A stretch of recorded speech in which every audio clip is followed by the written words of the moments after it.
So I like to discuss something, a fascinating point, which is sometimes a person gets very, very hungry. Like, let's say he sleeps a little bit earlier, he didn't have dinner. When he wakes up, he goes to pray, and all of a sudden, after he finishes praying, he realizes he's starving. Now he has a sandwich, and all of a sudden, he gets full. How does that happen? How does it work? The answer is very simple. It's very simple. It's a miracle. It's a miracle. You know, there was a famous story of Chaim Kanievsky. One fellow came to him and says, "My son has big problems. What's the problem? He eats and eats and eats, and he doesn't become full. He doesn't become full. I don't know why." So he tells him, "Go check the mezuzah." Rav Chaim Kanievsky tells him, "Go check the mezuzah." He checks the mezuzah, and they see where it says "Va'achalta v'savata u'barachta." It says "Va'achalta v'achalta u'barachta."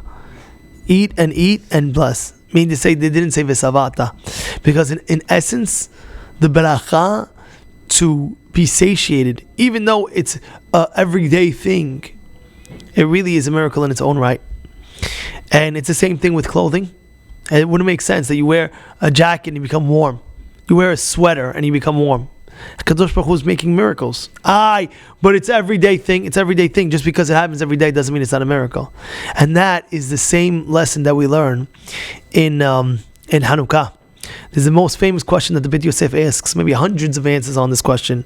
If Hanukkah, we found the first light, and when we opened up the Beit HaMikdash, we found one jar that could last for one night. So why are we celebrating 8 nights? We're supposed to have seven nights. The first night is not a miracle. There's many answers to this question, right? And one of the answers that the Alta Mikalm says, that we have to understand, the fact that you can light olive oil and comes light out of it, that itself is its own miracle. How could it even happen? That itself is a miracle. If you would take a wick and put it in an olive and light it up, doesn't light. But if you squeeze the olive and you put it on the oil, it lights. How does that work? The whole thing is a miracle. And therefore, we have to understand, time of Hanukkah and any time in general in our lives, the fact that we're breathing and the fact that we're alive, the fact that we're walking and talking, you can't explain how does a person talk. Oh, there's vocal cords. What vocal cords? You can understand how vocal cords work. You understand how vocal cords work. And then it works. How seeing works, you understand. Oh, there's a reflection in the eye, in the back of the eye. There's a retina, and through the retina, you could explain how a person can see different colors.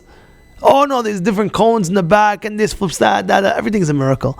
And therefore, one of the greatest miracles is you have to understand that everything is a miracle. And when you see that, you see Hashem in your life even more. You get close to Him more and more. And everything will be into your life a blessing and a thankfulness to HaKadosh Baruch Hu that you're alive and well and walking and talking and everything else is working properly. This is one of the greatest miracles that you have to thank Hashem for. Have a great day.